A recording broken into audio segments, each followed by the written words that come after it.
Close the loop, close the pollution. Welcome back to the Circular Bonus Economy Place. I'm Ed Tivnan, and what we're going to talk about today is the concept of eco-design. Did you know that 80% of a product's environmental impact is determined at the design stage? A couple episodes ago, we had talked about how nature designs things at the beginning for the end, and eco-design is a beautiful example of this. And in today's episode, I'm going to talk about 3 companies that are illustrating eco-design in a wonderful way to keep the landfills down and keep your community healthier and happier place. Eco-design. It bucks the trend of product obsolescence, where we had talked about how efficiency in our economy, our linear economy, we basically just worried about getting things out the door as quickly and fast as we can. But with a little bit of designing at the beginning for the end, as these 3 companies I'm going to talk about, it can have major impact on what happens to the landfill and what happens to your quality of your life. So the first company, Fairphone. We had talked about them a few episodes ago, and their tagline is, "If you can't open it, you don't own it." Their phone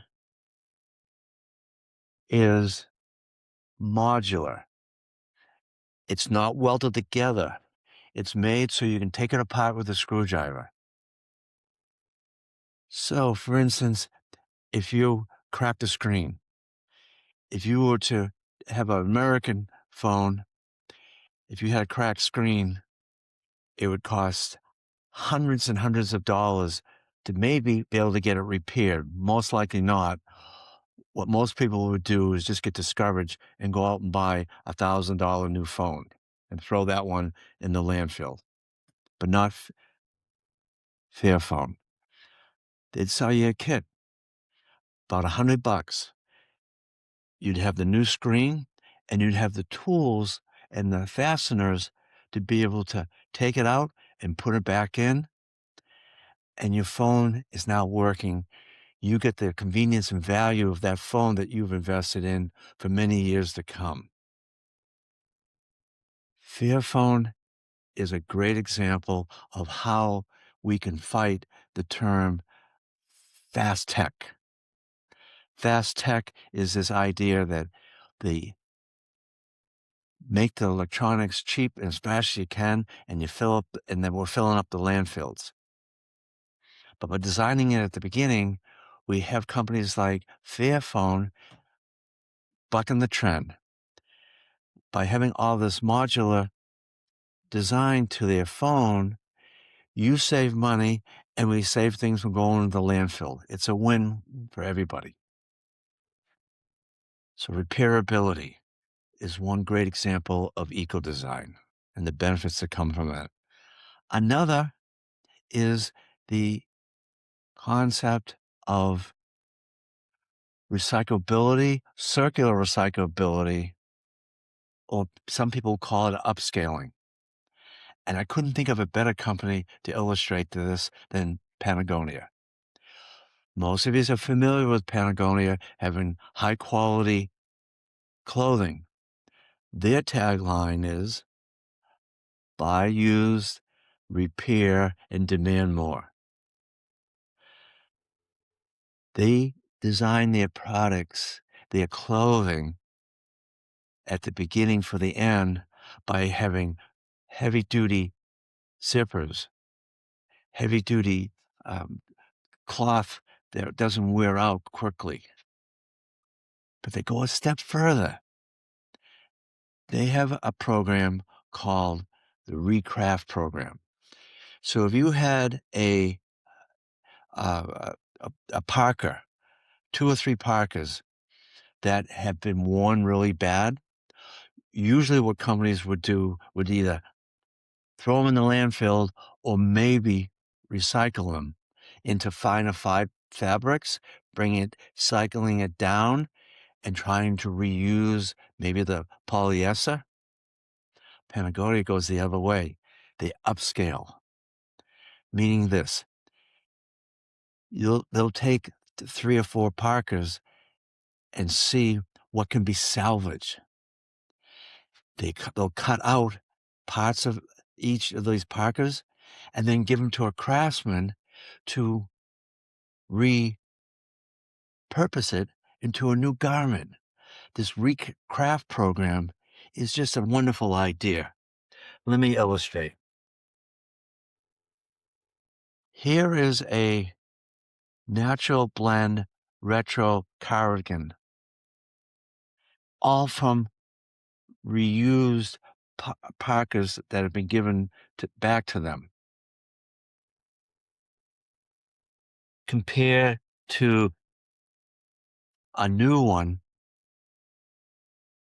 this is priced at $349, where a new one is $139. $210 more, and the recraft program is always sold out.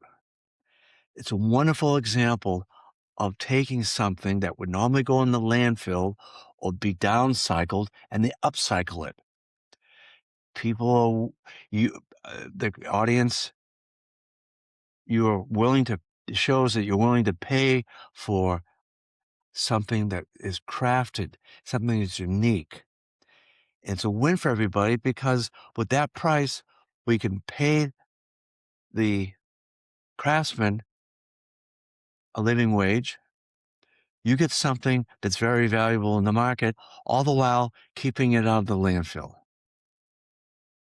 Upscaling, Panagonia, great example of how when we just think of things at the beginning for the end, we can reuse materials in ways that we never thought of before.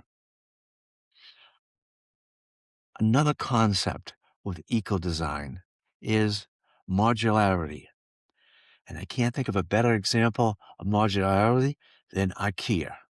IKEA, their tagline is to create a better everyday life for many people. They have 9,500 different products.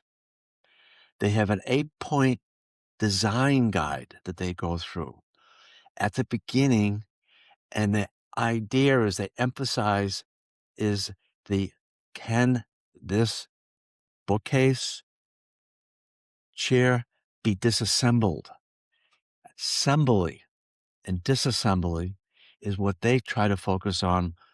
And the benefit is that when you buy one of their products, it's not glued together. There's fasteners there. So if you have a bookcase and one of the shelves break, you don't have to replace the whole bookcase. You can just take that shelf out and put a new one in. And this goes across all of their products that they have. They have spares for everything. There's one particular program I want to point out that 4 years ago in 2021 in Pennsylvania, they started a resell program where they would take back their products that people felt were too old or they wanted something different. And you'd get a credit, store credit for other items that you want. The program resold 100% because people now could go in, they may be starting out and buy a bookcase or a chair for 30 to 50% off. At the same time, they knew that later on, if they wanted to have a bigger bookcase or more furniture, that they could add on because everything is modular. This program has been so successful that now all 37 retail outlets in the U.S. have this buyback resell program. Modularity. It imitates just the way nature does things. If a tree branch comes off, the tree doesn't die. It seals that off and grows another branch. It's the same thing with the IKEA furniture. If something breaks, you can repair it and keep going. You save money and you save things from going into the landfill. Eco-design is something that is combating tech with the Fairphones, fast fashion with Patagonia recrafting their clothing, and fast furniture, where IKEA is taking their products and showing people how to, through disassembly, how to reassemble them into new and better products for a lot less money. Eco-design. It's a way of keeping things out of the landfill and keeping more money in your product. All three of these companies, think about it, what I've said today, and what I suggest for you is to go patronize them. You'll save money, you'll keep things out of the landfill, and you'll be building a better, healthier, happy community. If you want to join me more on this journey, if you want to learn how to live a healthier and happier life and save money, stop polluting yourself, hit that subscribe button right now. Leave me a comment. Tell me about what your favorite phone or clothing or furniture from Fairphone, Patagonia, or IKEA. Love to hear from you. I'm Ed Tivnan, and I'll see you next week.